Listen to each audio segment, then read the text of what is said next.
And in the men's foil, it's Marcus Mepstead of Great Britain. Also having a phenomenal day. And not the Brit you would have thought. Richard Cruz won a silver medal last time, and he went out in the 64. In the 64, yeah. And Mepstead will be up against Son of Korea. Marcus Mepstead crushed Focconi. In the first round, I think he was up 12-1. Yeah. So here we go. This is the second of the semi-finals. It is Bianca Pascu against Olga Kharlan. This proves this is going to be an absolute humdinger because Bianca Pascu is on incredible form today. World rank number 19, but a really, really talented fencer, and she is up against Olga Kharlan. And Olga Kharlan, well, has won this tournament three times before. And if she wins here tonight, Olga Kharlan could make history and become one of the only two fencers to win more than 4 individual women's world championship medals. So we've got Kharlan against Pascu. Who was the other fencer? Vitsali. Oh. 6. Of course. Yeah, so she's got a bit of a way to go to get 6. But if she can win this semi and then win the gold,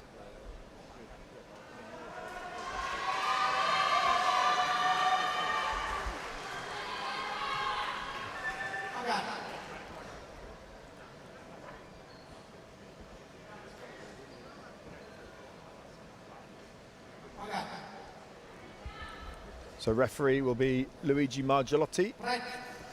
Kharlan on the left of your screen, Pascu on the right. And we're underway in the second of these semi-finals. Olga Kharlan against Bianca Pascu.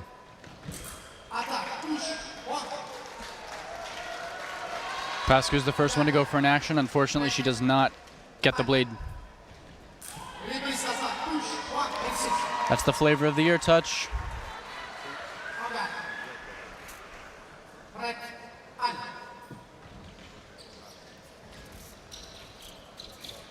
Right on the back line. So patient from Kharlan.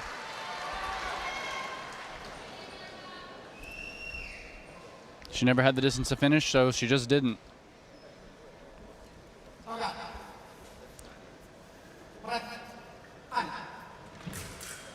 Oh.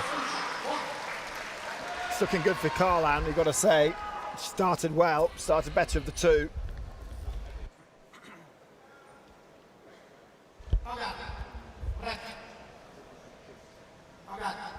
That's the second time Pascu's moved before he said fence.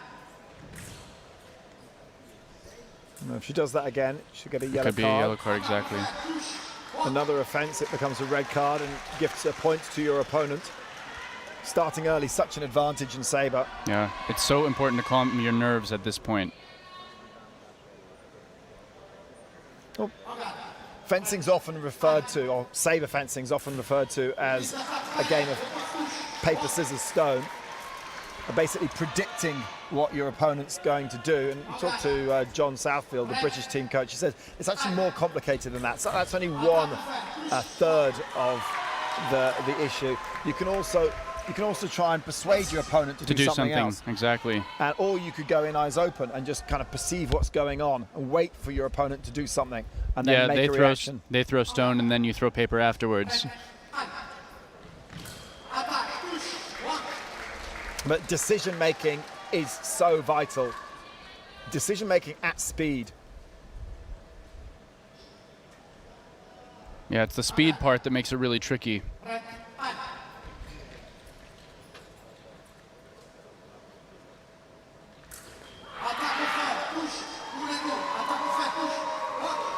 Wow. So Kharlan is asking him to look to see if she took the blade, but he says that he saw both of them trying to take the blade, and so he's probably not going to overturn that unless he sees something very different in video. Because there you see her searching in 4, and Kharlan, yeah, also searching in 4. So to 4 being a line of attack and defense.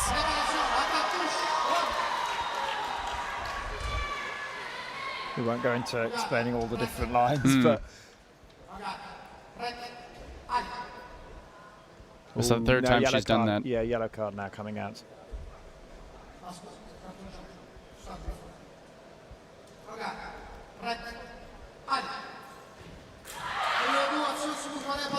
And like Graham said before, she has to be careful because if she does that again, it'll be a point to her opponent.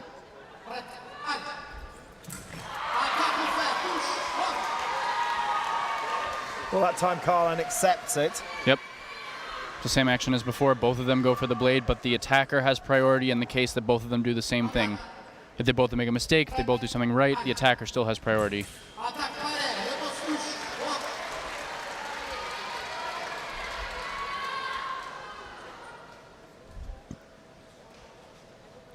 Wow, fantastic distance.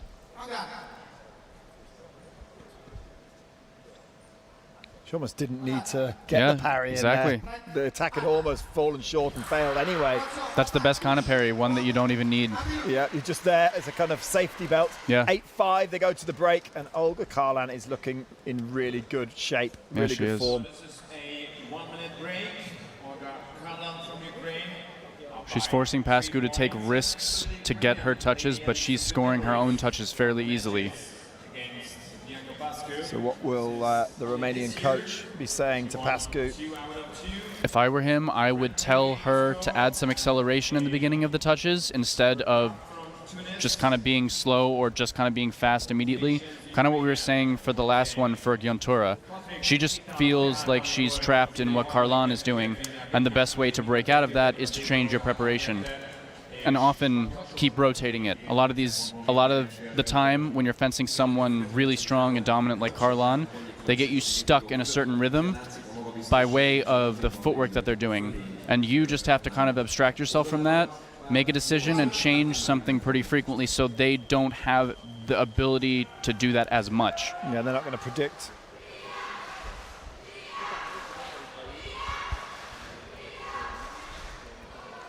But we'll see what happens. Yep.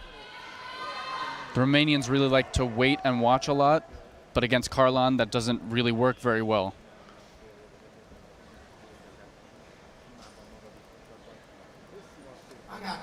So here we go with the second period. Kharlan ahead, 8-5. Nice touch.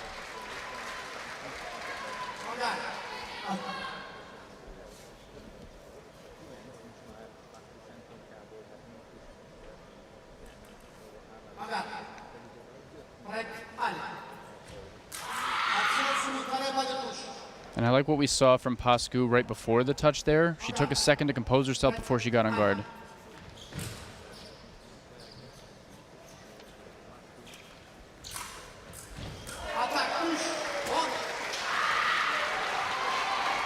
In addition to having trouble in the middle, she's having a hard time defending herself. I'm not sure she stopped any of Kharlan's long attacks yet.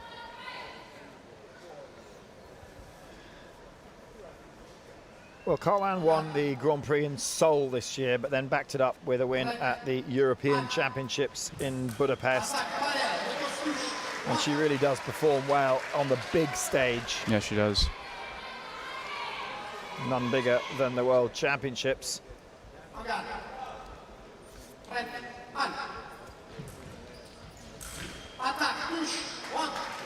It is again. She just doesn't really have an answer for Kharlan's attack.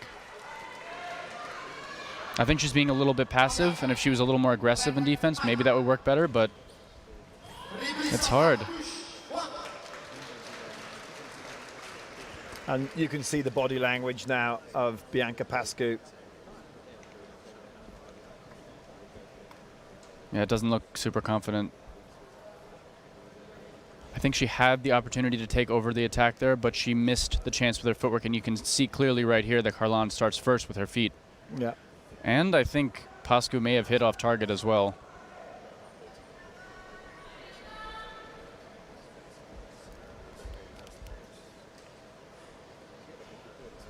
So Luigi Martellotti. You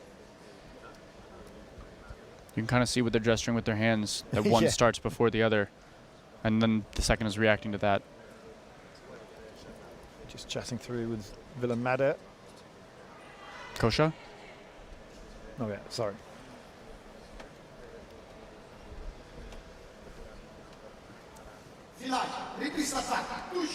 Yeah, and the decision stands 13-5 the score. Wow. As you're saying, I don't know what to do.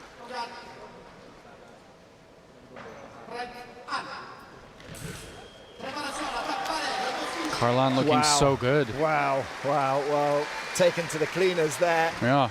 Olga Kharlan, so strong. And that set things up for an incredible final. Kharlan against Velikaya, both of them looking really, really on great form tonight.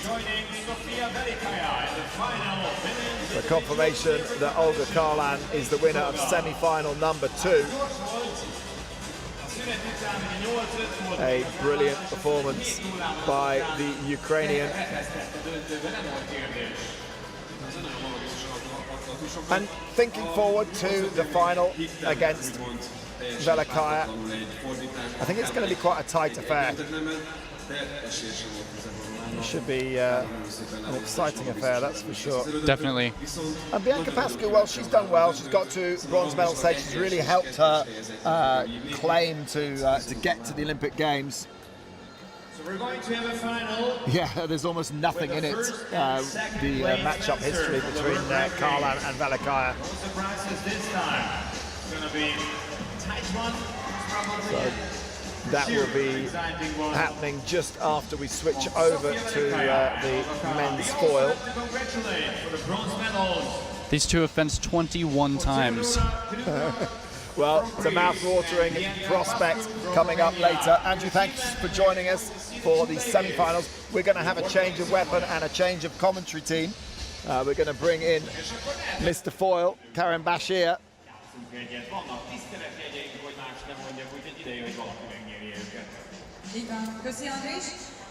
Yeah, hi Graham, brilliant stuff. Yeah, confirmation of that. Olga Kharlan 15, Bianca Pascu 5. A little bit one-sided, both of those semi-finals, but it's set up nicely for a very juicy final and gold medal match. Well, Giorgio had a little rally in the middle of her fight against Velikaya, but then Velikaya was just too good in the end, and like you say, one-sided for Kharlan. So number 1 and number 2 in the world going up for gold.